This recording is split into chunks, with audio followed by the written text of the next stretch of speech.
एक गांव था और उसमें एक साधु और एक उसका शिष्य रहता था। वो दोनों अपना जीवन उसी गांव में व्यतीत करते थे, साधना करते थे, भक्ति करते थे और घर घर जाके भिक्षा मांगते थे। एक दिन साधु ने अपने शिष्य को कहा कि मुझे यात्रा करने के लिए बाहर जाना है, जब तक मैं वापस नहीं आ जाता हूँ तब तक मैंने तुम्हें जो शिक्षाएं दी है तुम उसका पालन करो और अपना जीवन उस प्रकार से बिताओ। शिष्य ने बोला ठीक है महाराज, जैसा आपने आज्ञा दी है वैसा मैं पालन करूँगा।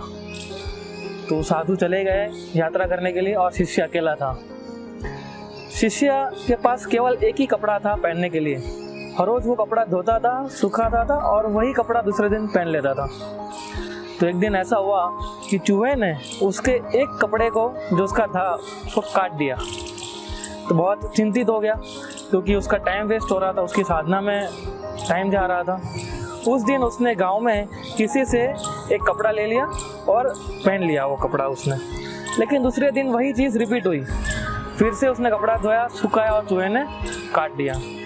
तो उसने सोचा कि मुझे इसका कुछ परमानेंट सॉल्यूशन लाना पड़ेगा, I need some permanent solution. तो उसने सोचा कि मैं बिल्ली लेके आ जाता हूँ। तो उसने गांव में किसी घर से वो बिल्ली लेके आ गया। तो उसका सॉल्यूशन जो था वो 100% कंप्लीट हो गया। यानी बिल्ली अभी आ गई तो चूहा कपड़े को काट नहीं रहा था और वो अपना साधना कर रहा था।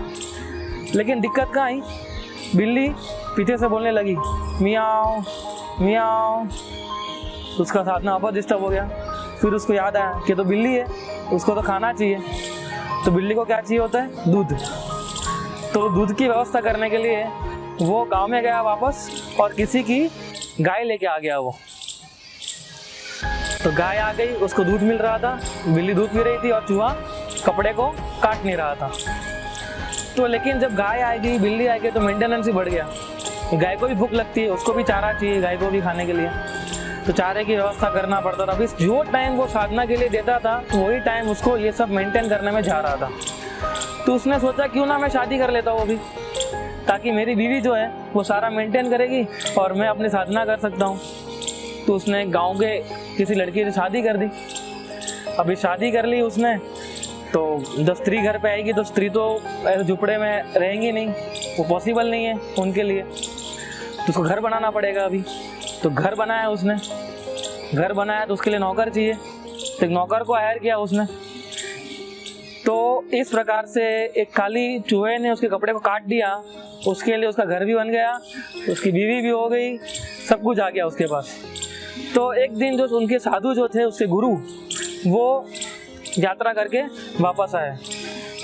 तो उसने किसी को वहाँ पूछा कि इधर मेरी झुपड़ी हुआ करती थी और मेरा एक शिष्य रहता था, मेरा एक साधारण शिष्य रहता था, वो कहाँ पर है, वो लोग कहाँ है, मेरी झुपड़ी कहाँ है, मेरा शिष्य। तो नौकर ने बोला कि मैं अपने सेठ को बुला के लाता हूँ। जैसे सेठ आया तो उसने गुरु के चरण स्पर्श किए।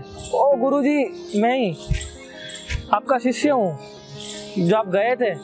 तो गुरु उसका पूरा ये वैभव देख के चौंक गए कि बोले मैंने तुम्हें केवल साधना भक्ति करने के लिए बोला था, दीक्षा मांगने के लिए बोला था, ये तो तूने पूरा घर बना डाला है, कैसे हुआ ये सब। तो उसने शिष्य ने गुरु को सब बताया कि ऐसे ऐसे करके ये मैंने वैभवशाली मकान और वैभवशाली जीवन मैंने बनाया है।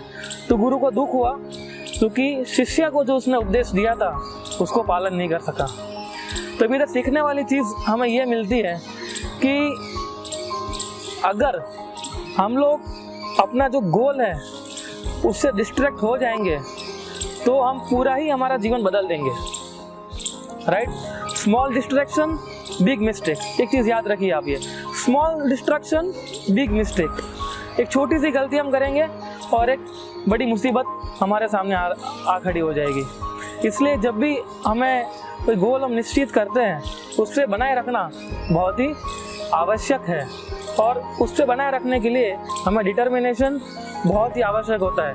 हमें मापदंड होना चाहिए हमारा कि मैं जो गोल के ऊपर जा रहा हूँ, क्या मैं वो शिखर पार कर रहा हूँ कि नहीं कर रहा हूँ, या फिर मैं दूसरी जगह पे आगे बढ़ रहा हूँ।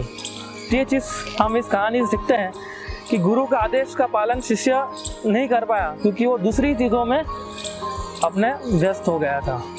हरे कृष्णा।